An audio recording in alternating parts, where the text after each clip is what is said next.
Sloppy second properties this morning we're talking about. Have you ever seen a property on the market for an extraordinarily long amount of time, maybe go to even a second agent and not sell and think, God, that's a good buy? Let's talk about it this morning.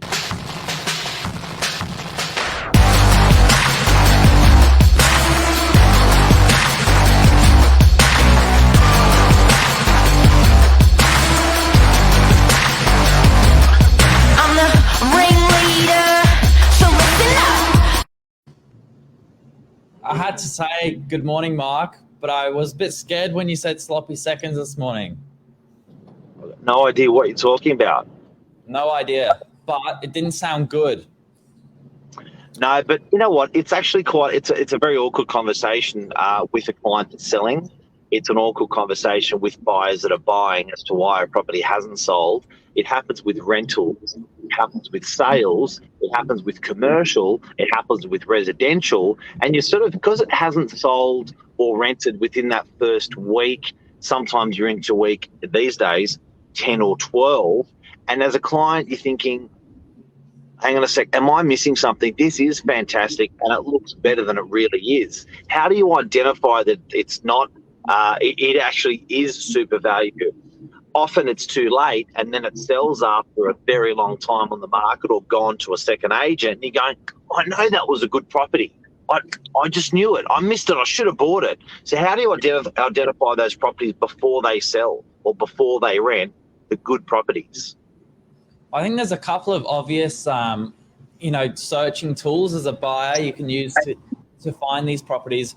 But before we get to that, is second best always the best?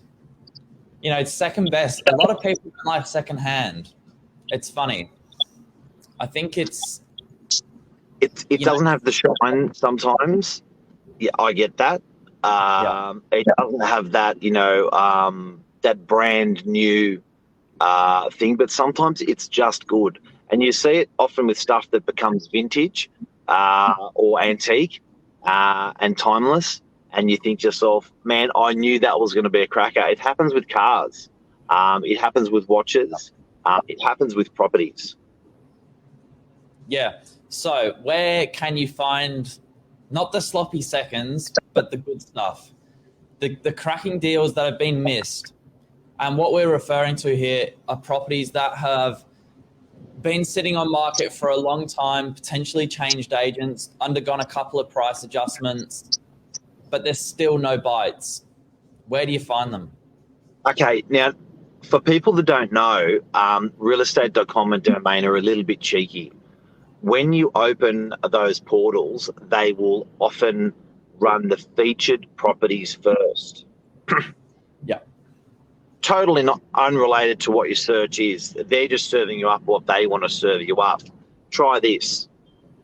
Try to go on realestate.com.au and try to go on domain.com.au and search it by length of time, newest to market. Newest to market will come up top. Go do suburb only, so it's not just giving you everything around you.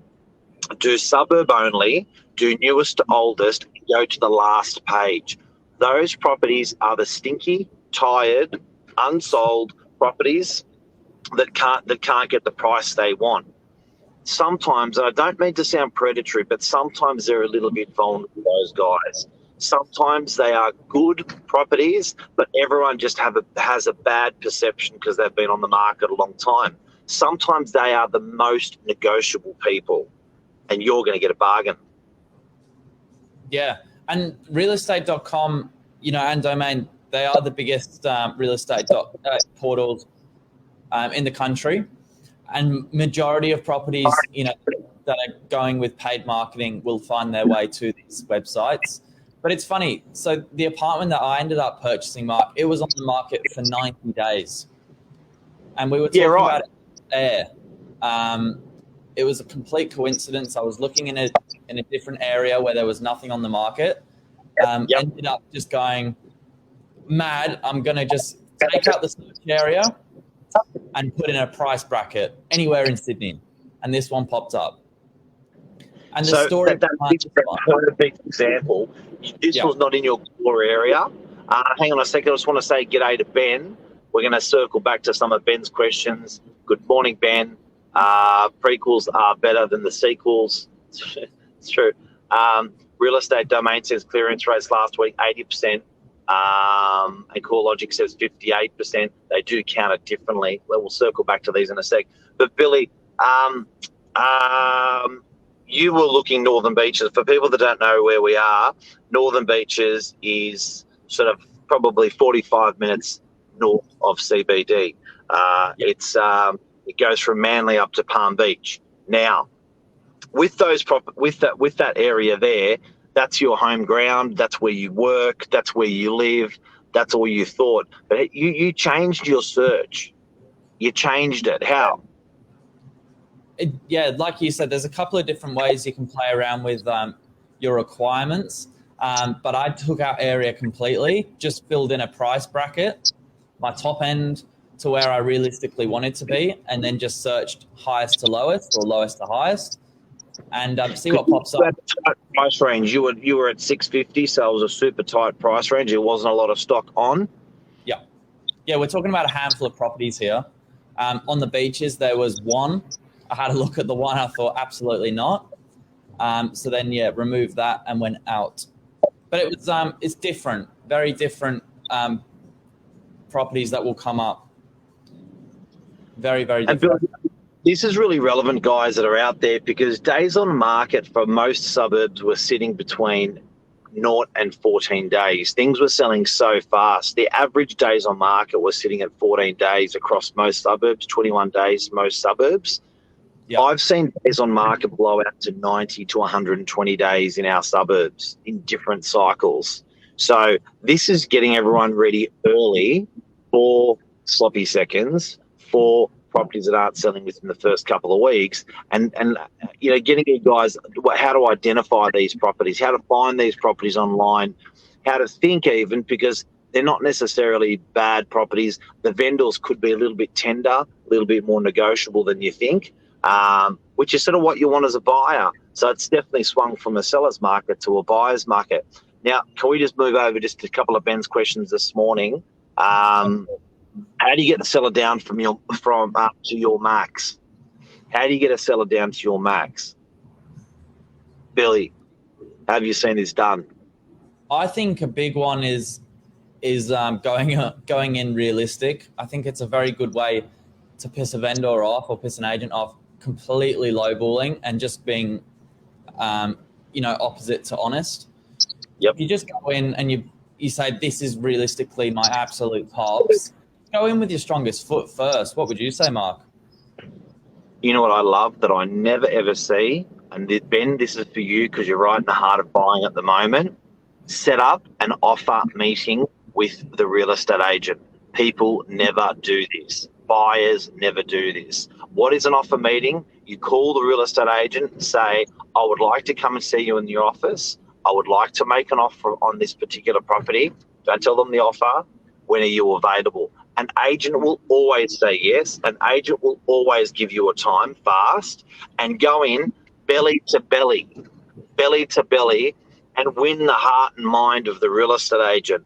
Tell them your story so they can pass that on to the vendor, make them your offer, and if you can sign a contract to show you're the real McCoy and put a check with that contract, that is an animal way, an awesome way to pick up a property at a good price.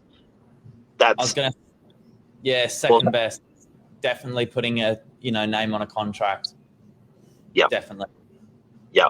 And Real Estate Domain says clearance rates. Guys, you've got to look at these clearance rates and the way these guys assess the clearance rates. Domain are very, very clever with their data. I like the way they do their data. CoreLogic are very raw and very real in the way they do their data. But the reason why the clearance rates are fluctuating so much is agents can sometimes work the system where they can actually pull a property off and not put it to auction, and it doesn't actually fail at auction, but it's still clearance rates are the ones that actually went on the day. So there are a lot of properties that the auction is being extended or simply removed, and that does not influence the clearance rates with some of these companies. You've got to watch that. Furthermore, I heard a really good one from an auctioneer last night. This is a cracker. People are now doing an auction behind an auction. So they're auctioning it twice. So they'll have a 4-week campaign, doesn't sell, book in another 4-week campaign under auction. Yeah, right. And do you think that's reflected in where the market's at now? Because is that common? Days on market are longer, guys. Days on market are longer. So, and I've got to say, Billy, people have got to change their mindset with the market. If you are thinking like a dinosaur, if you are expecting a property is a dud because it hasn't sold in 7 days, the market has changed. That was the norm 6 months ago or 9 months ago. It is no longer the norm now. So this conversation about sloppy seconds, you should have your mind adjusted to it. You shouldn't feel bad about properties that are sitting on the market because it's not the property, it's the market that's doing that. So you're reading the property wrong if you're blaming the property. Yeah, well said. One other question. What's a 66W worth now? Terms make a big part of the offer. It offers immediacy. So a 66W certificate means the owner's not waiting to be sold, 5 cooling off days. There's no conditions. The buyer at check is ready to bank and ready to go. So I reckon, there's a number on that. God knows that number. But there's certainly, I reckon you are buying properties for less if you are offering a 66W to the right person because of the immediacy. It's very sexy. It's like, if I take this offer with the 66W certificate, we're sold. That's really attractive for a seller. It's getting in the seller's mind. Smart. Mark, I've got a question for you. How often do you get asked from a purchaser, what is the owner looking for? Is it money or time? Because I think that's a pretty good question to nail. If you've got the ability to offer, a short settlement, or maybe pump up the price a little bit and then just extend the settlement a little bit longer, or cool off period, or whatever it is. How often do you get asked that? One of my best buddies gave me this quote, and it goes like this: you name the price, I'll name the terms. Okay. It just goes to... And so, yeah, how often do you get asked the question then? I reckon it's a big one. I think it's a powerful question, because you can understand the framework of the owner. What's more important, time or money? I think you'd love an owner that wants a quick sale.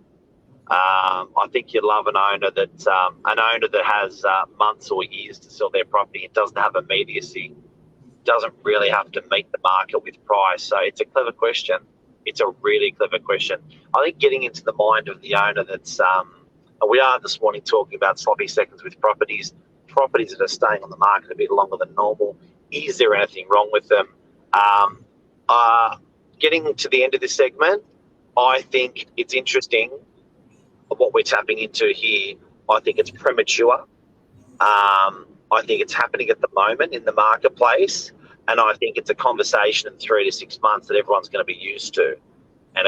But at the moment, when people aren't seeing it fly out the door within a week, they're going, "What's wrong? What's wrong?" Within 2 weeks, what's wrong? What's wrong? It is the market, guys. You're blaming the property.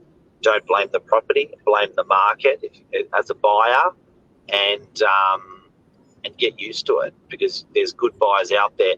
I love exhausted properties on the market because I think you can buy them for a little bit cheaper. I'll say it again: realestate.com, domain, do it in newest to oldest. You can choose your suburb, choose your price, newest to oldest property, grab the oldest, make an offer. Straight to the back. Yeah. I think that's a bit of a wrap, though. that's a quick segment on how to catch yourself a good deal. That's it. And I hope, guys, you enjoy it. Thank you for your questions. Have a great day. And Billy, anything to go out with? No, that's it. Enjoy the day. A little bit overcast, but it's picking up. See ya.